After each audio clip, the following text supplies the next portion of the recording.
Thank you for joining us. I'm Lawrence Cafidi. There's a red flag warning in place for us here in Colorado. But first, breaking news. In the last 30 minutes, President Trump announced he's temporarily backing down on implementing tariffs for most nations except China. Here's a look at the Dow Jones right now. It is currently up about 2,500 points. At one point, it rose as much as 2,300 points directly following the announcement to hold off on tariffs. The S&P 500 also rose a little more than 5.5%, and the NASDAQ composite was up nearly 7%. President Trump's tariff plan was going to affect more than 75 countries, but now he's putting a 90-day pause on that plan for nearly everyone except China. The president is setting his sights solely on China for the time being. He says he's raising tariffs on the country's imports to 125%. That's up from the 104% that had taken place overnight. The president posted on Truth Social after the announcement, saying the decision was made, quote, based on the lack of respect that China has shown to the world's markets. China had previously announced 84% retaliatory tariffs on U.S. imports, up from the 34% tax announced last week. Their tariff hike would take effect tomorrow. We'll continue to follow this story on air and online at 9news.com. Denver and Northeast Colorado are currently under a red flag warning. We expect 50-mile-an-hour wind gusts and dry conditions to tag along with the warm temperatures today. Keely Chalmers with our 9 News Weather Impact team is here breaking it all down. Hey, Keely.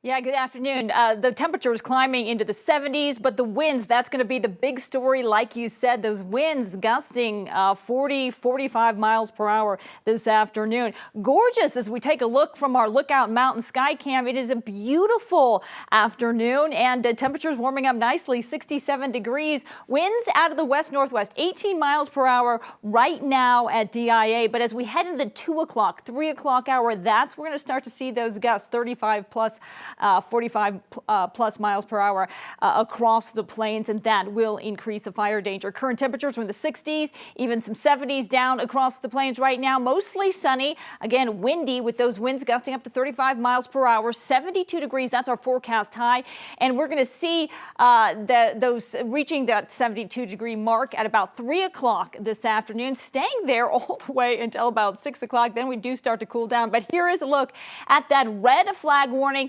Northeast Colorado, including the metro area, San Luis Valley, as well as in and around Walsenburg for those gusts, again, 40 plus miles per hour. So the warm weather tops our weather headlines, fire danger as well. Friday through Saturday, we're talking about potential record heat. More on that coming up in your complete forecast in just a bit. Thank you, Keely. The number of Colorado college students losing their visas is now up to 22 international students. They're still only at the CSU and CU campuses. Officials with the universities say 12 of the students go to CU, 10 others go to CSU. CU said in a statement that federal agencies involved are not sharing the specific reasons for their actions. While a university spokesperson said they didn't have a full list of countries these students are from, they say that it includes Kuwait, India, and the United Arab Emirates.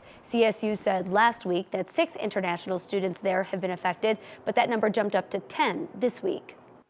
A third person in Colorado has measles. This time, it's in the southwest part of the state.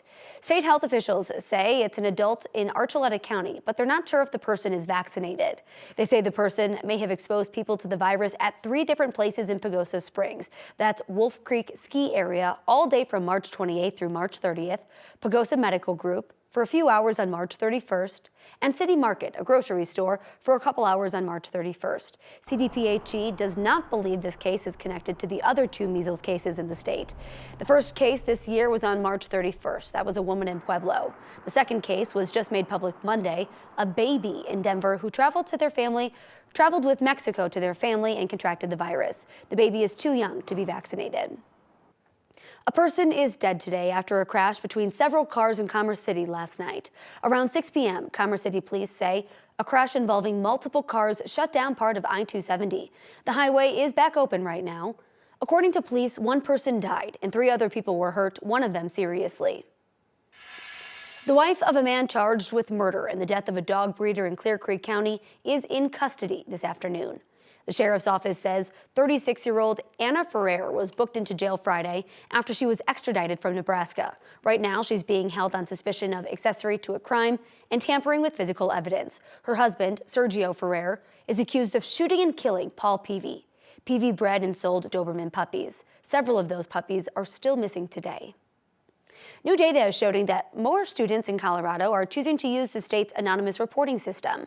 Numbers from the state attorney general's office show students have submitted more than 23,000 Safe to Tell reports so far this school year. That's a 15% jump from this time last year.